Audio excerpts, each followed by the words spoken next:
नमस्कार. यंदा महाशिवरात्री उद्या म्हणजे 8 मार्च रोजी साजरी होणार आहे.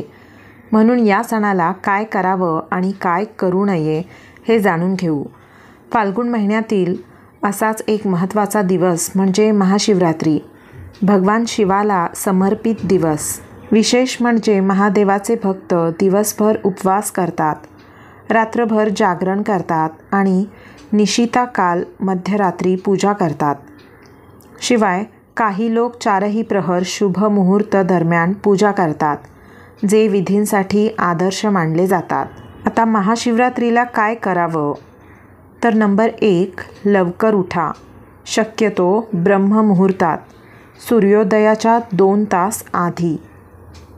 नंबर 2, ध्यान. त्यानंतर संकल्प करा. आपले विचार दैवी प्रसंगाशी एकरूप करा. नंबर 3, आंघोळ करून स्वच्छ कपडे घाला. शक्य असल्यास तुम्ही पांढऱ्या रंगाचे कपडे घालू शकता. नंबर 4, व्रत पाळताच ब्रह्मचर्य पालन करावे. नंबर 5, उपवास करण्यापूर्वी आपल्या आरोग्याचे मूल्यांकन करा.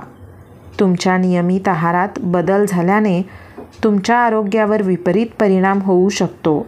म्हणूनच तुमच्या डॉक्टरांचा सल्ला घ्या. खास करून तुम्ही औषधोपचार करत असाल किंवा उपचार घेत असाल तर. नंबर 6, ओम नमः शिवाय या मंत्राचा जास्तीत जास्त वेळा जप करा. नंबर 7, अभिषेक करा.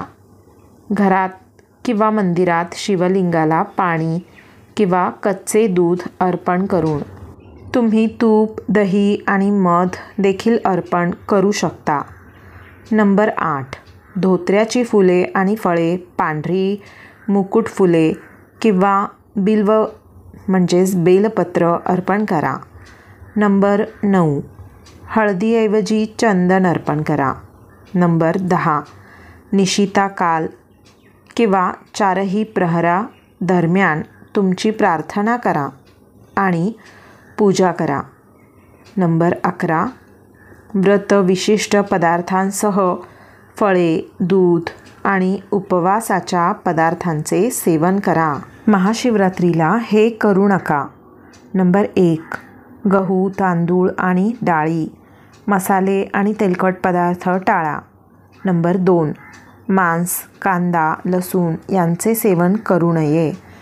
नंबर 3, तंबाखू किंवा दारूचे सेवन करू नका.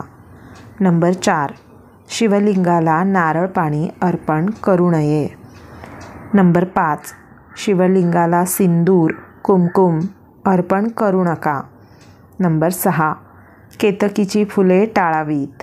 नंबर 7, पूजेसाठी स्टीलचे डबे टाळा. त्याऐवजी पितळ, तांबे किंवा चांदीची भांडी वापरा. नंबर 8, काळ्या रंगाचे कपडे टाळा. नंबर 9, भगवान शंकराला तुळशीची पाने अर्पण करू नका. नंबर 10, शिवलिंगाची पूर्ण परिक्रमा करू नये.